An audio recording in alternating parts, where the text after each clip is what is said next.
గురుభ్యో నమః. మాధవి రామాంజదాసి. ఈరోజు మనం కులశేఖరాల వారి విశేషం తెలుసుకున్నామా. వీరు చాలా చాలా విశేషమైనటువంటి వారు.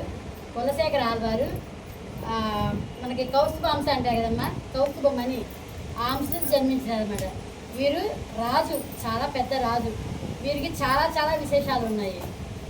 మరి వీరు చాలా చాలా రాముల భక్తులు. రాముల వారు అంటే ఎంత భక్తి అంటే పిచ్చి అన్న చెప్పాలి, అంత భక్తి అన్నమాట. వీరు ప్రతిరోజు అంత రాజైనా అంత బిజీ షెడ్యూల్లో కూడా వారు తప్పనిసరిగా ప్రతిరోజు పురాణం వింటారమ్మా. రాముల వారి పురాణం ప్రతిరోజు పురాణం చెప్పే స్వామి వచ్చి చెప్తారన్నమాట. అలా ప్రతిరోజు చెప్పేవారు. ఒకరోజు ఏంటి, రాముల వారు ఇట్లా లక్ష్మణుడు శూర్పణఖ చెబిపోయడము వాడి గురించి వచ్చిందన్నమాట. వాడి గురించి కరదూషణాదుడు చెప్పేటప్పటికి శూర్పణఖకి ఏడుస్తూ పోయి కరదూషణాదుడి దగ్గరికి వెళ్ళి ఇలా జరిగింది అని చెప్పిందమ్మా. చెప్పేటప్పటికి హుటాహుటిన వాళ్ళు 1000 మంది సైన్యం వచ్చారు రామవారితో యుద్ధం చేయడానికి. ఆ ఘట్టం చెప్తూ ఉన్నారు గురువుగారు. చెప్తూ ఉండేటప్పటికి ఇంకా వెంటనే వీరు తన్మయత్వం పొంది సైన్యం రండి రండి కదలండి, అక్కడ రాముల వారిని దండెత్తడానికి వస్తున్నారు రాక్షసులు, త్వరగా రండి అని చెప్పి అంటే ఒక కథ మనం వినడం కాదమ్మా, దాంట్లో మనం మునిగిపోవాలి. ఏదో చూసామా చేసామా అని కాదు, దాంట్లో తన్మయత్వం పొందుతున్నారన్నమాట వారు అని అన్నారట. ఇంకా వీరికి ఏం చెప్పారు అర్థంగా పురాణంగా చెప్పేవారికి స్వామి స్వామి ఇప్పుడే కబురు వచ్చింది, దండయాత్ర చేశారట, రాముల వారు గెలిచారంటే వారు వెళ్ళిపోయారు అని చెప్పారు. అప్పుడు శాంతి పొందారన్నమాట. ఓహో ఓకే, దండయాత్ర అయిపోయింది, వాళ్ళు వెనక్కి వెళ్ళిపోయారని చెప్పి అప్పుడు శాంతి పడ్డారట. అప్పటి నుంచి వాళ్ళు ఏం చెప్పారంటే మంత్రి వాళ్ళు, అయ్యా ఆయనకి నువ్వు ఏది చెప్పినా మంచైనా చెడైనా బాధైనా కష్టమైనా ఆయన తన్మయత్వం పొందుతారు, కాబట్టి మీరు వారి దగ్గర సంతోషమైనటువంటి మంచి ఘట్టాలు మాత్రమే చెప్పండి రామాయణంలో, మిగిలిన ఘట్టాలు చెప్పొద్దు అని చెప్పారు. అలాగే అని చెప్పి అలాగే జరుగుతూ ఉంది. ఒకనాడు వీరు ఊరు వెళ్తే వాళ్ళ అబ్బాయిని పంపించారు. ఇప్పుడు వీరంటే ఎప్పుడు చెప్తుంటే కానీ వీళ్ళకి తెలిసిన విశేషం. వారి అబ్బాయిని పంపించారు పురాణ కథ చెప్పడానికి. అప్పుడు అతను ఏం చెప్పారు, పుస్తకం తీయంగానే సీతమ్మ వారు అపహరించుకు వెళ్ళే ఘట్టం వచ్చింది. వచ్చేటప్పటికి ఇంకా ఈయన తన మీద చెప్పారు కదా, వారికి తెలియదు కదా, ఇంకా వెంటనే ఆ సైన్యం కదండి కదండి వెళ్ళాలి, సముద్రం దగ్గరికి వెళ్ళి యుద్ధం చేసి సీతమ్మని తీసుకురావాలని చెప్పి కదలమన్నారు. రాజుగారు ఏది చెప్తే భటులు అది చేయాల్సిందే, అది మంచైనా చెడైనా ఏదైనా ఖచ్చితంగా చేయాల్సిందే. ఇక వెంటనే సైన్యం కదిలి వెళ్తూ ఉన్నారమ్మా. వెళ్ళి సముద్రం వద్దకెళ్ళారు. సముద్రం దాకా వెళ్ళి వీళ్ళందరూ ఆగిపోయారు. కానీ వీరు సముద్రం దాకా వెళ్ళానన్న ఆలోచన కూడా లేదమ్మా. సముద్రం లోపలికి వెళ్ళిపోతున్నారు గుర్రంతో సహా. అలా వెళ్ళిపోతే కాపాడాలనే ఆలోచన. కానీ ఆయన పరమ భాగవతుడు కదమ్మా, సముద్రం లోపలికి వెళ్ళట్లా, అలా పైనే వెళ్తూ ఉన్నారు. వెళ్తూ ఉంటే వీరికి ఏం చేయాలి అర్థం కావట్లా. నాన్న ఏంటి నాన్న ఇట్లా జరిగింది నాన్నగారు అని చెప్పి వెళ్ళారు. వెళ్తే అయ్యో నేను నీకు చెప్పలేదయ్యా, ఇలా చెప్పకూడదు, వారు విలీనం అయిపోతారని చెప్పి చెప్పారమ్మా. చెప్పేటప్పటికి ఆ రాముల వారి భగవంతుడు వారే వీళ్ళు ఎలాగైనా ఆపాలని ఉద్దేశించి సముద్రం వద్దకు సతీ సమేతంగా సీతమ్మ వారి సహా వచ్చి ప్రత్యక్షం అయ్యారమ్మా. ప్రత్యక్షం అయ్యి ఆగయ్య కులశేఖర అన్నారు. ఎవరైనా చూసి రాముల వారు సీతమ్మ సహా ఉన్నారు. ఏమయ్యా ఏమిటయ్యా ఈ పిచ్చి, నేను వచ్చేసాను, అయిపోయింది, రామాయణం అయిపోయింది, రాముల వారు సంహరించాను, నేను వచ్చేసాను, ఇదిగయ్యా మీ సీతమ్మని చూడు అన్నారు. అప్పుడు మీరు శాంతపడ్డారన్నమాట. అంటే అప్పుడు వారు ఏమన్నారు తెలుసా, రాముల వారు అయ్యా నిన్ను అందరూ పిచ్చోడు అంటున్నారు అయ్యా అని అన్నారు. అంటే వారు ఏమన్నారు సార్, నిజమే, నీ వెంట పడేవాడు నేను పిచ్చోడిని అయితే అదర్ విషయాలు వెంట పరిగెత్తే వాళ్ళు పిచ్చోళ్ళు, నేను దేవుడు వెంట పరిగెత్తే నేను పిచ్చోడిని అయితే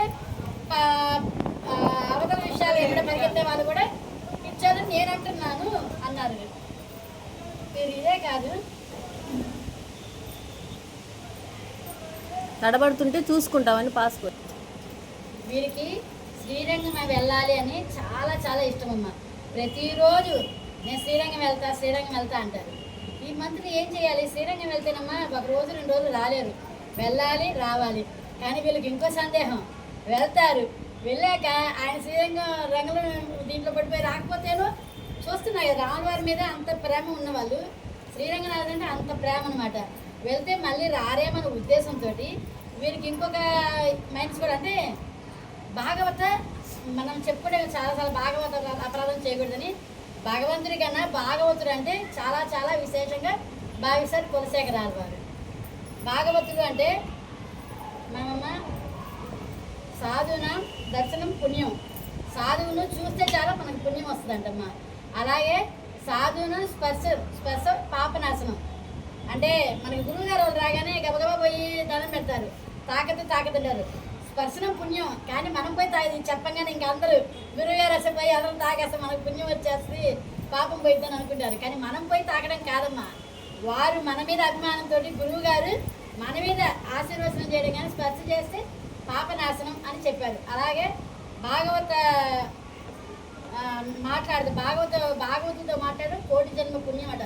ఇదంతా చెప్పిందేనమ్మా, ఇది పెద్దలు చెప్పిందే కానీ ఏదో కొత్తగా చెప్పింది కాదు. భాగవతులతో మాట్లాడమే కోటి జన్మ ఫలితం అంట. అలాగే వందనం మోక్షదాయకం. మోక్షం కోసం ఎక్కడికి వెళ్ళక్కర్లా. భాగవతుల్ని మనం ప్రేమగా చూసుకొని వారికి వందనం చేసినా చాలు.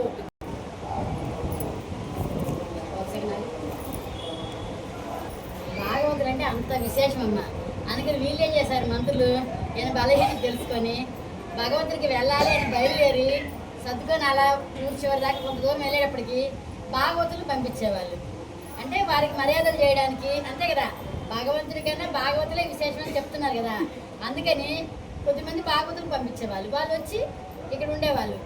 వారి మర్యాదలు చేసి వారి చేస్తామన్న ఉద్దేశంతో తీసుకొని వచ్చి ఉంటారు. ఒక 4 రోజులు, 10 రోజులు, 20 రోజులు అలా ఉంటారు. మళ్ళీ వాళ్ళు వెళ్ళిపోతారు. మళ్ళీ వీళ్ళు శ్రీరంగం వెళ్తారు, మళ్ళీ బయలుదేరుతారు. అలా ప్రతిసారి అలాగే చేసేవాళ్ళు. కానీ వీళ్ళకి మంత్రులకు విసుకొచ్చేసింది. ఈ భాగవతులు ఏంది, భాగవతులకి సేవే సరిపోతుంది, ఈ రాజ్యాన్ని పట్టించుకోవట్లేదు, ఎలాగైనా వీళ్ళని చెడుగా వాళ్ళ మీద చెడు దృష్టి కలిగించాలి అనే ఉద్దేశంతో ఏం చేశారు, అక్కడ లోపల ఉంటాయి కదా, లోపల నగలు దొంగతనం అంటే మీరే కావాలని దాచిపెట్టారు మా మంత్రులు.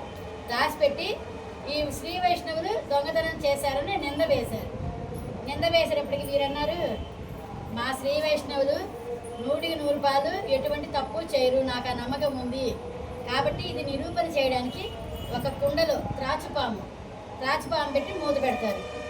ఇది నేను మా శ్రీ వైష్ణవులు తప్పు చేయలేదని నేను నమ్మితే నన్ను త్రాచుపాము కాటు వేయదు అని నేను చేయబెడతానని చెప్పి వారు చేయబెడతారమ్మా. త్రాచుపాము కాటేది అంటే వారు తప్పు చేయలేదు, మరి మీరంతా పెట్టండి చెయ్యి మంత్రులు వాళ్ళని చెప్పేటప్పటికి మీరంటే తప్పు చేయలేదు అని పెట్టారమ్మా. వాళ్ళు తప్పు చేశారు, పెడితే కాటేస్తుంది కదా. ఇంకా ఆ ఉద్దేశం తోటి అందరు తప్పు ఒప్పుకున్నారు.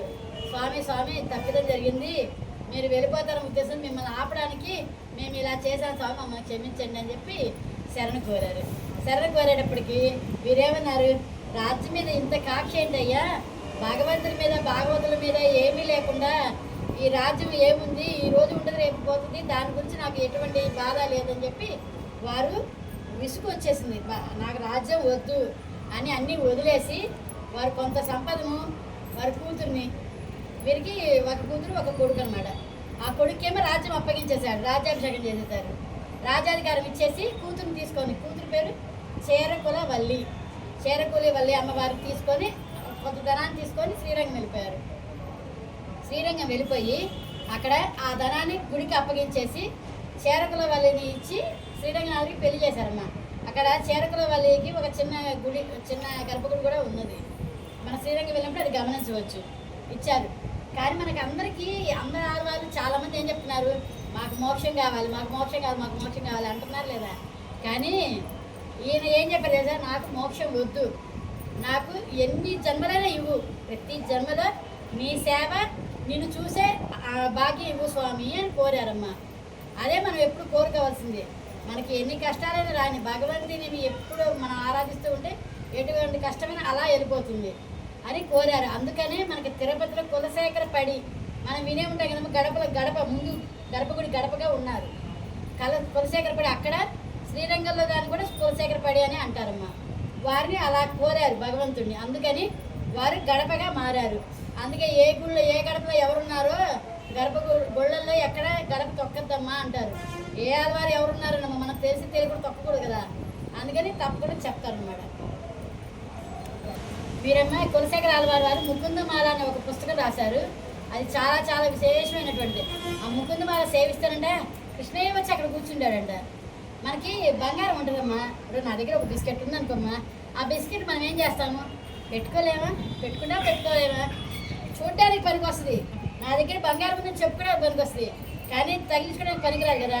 మనం ఆ బంగారాన్ని ఒక హారం రూపంలో తయారు చేసుకొని వేసుకుంటే దాన్ని మనం అలంకరించుకోవడానికి, అందరూ చూసేదానికి బాగుంటుంది. అట్లాగే భగవంతుడు బిస్కెట్ లాగా భగవంతుడు చూస్తాం, కానీ వారిని సేవించాలని స్తోత్రమాలగా సేవిస్తేనే భగవంతుని ఆరాధించడానికి చాలా అందంగా ఉంటుందన్నమాట. అంటే నేను చెప్పేది ముకుందమాల అనేది ఒక హారం లాంటిది. చాలా స్తోత్రమాలని ఒక హారంగా చేసి సమర్పించారు కులశేఖర ఆళ్వారు.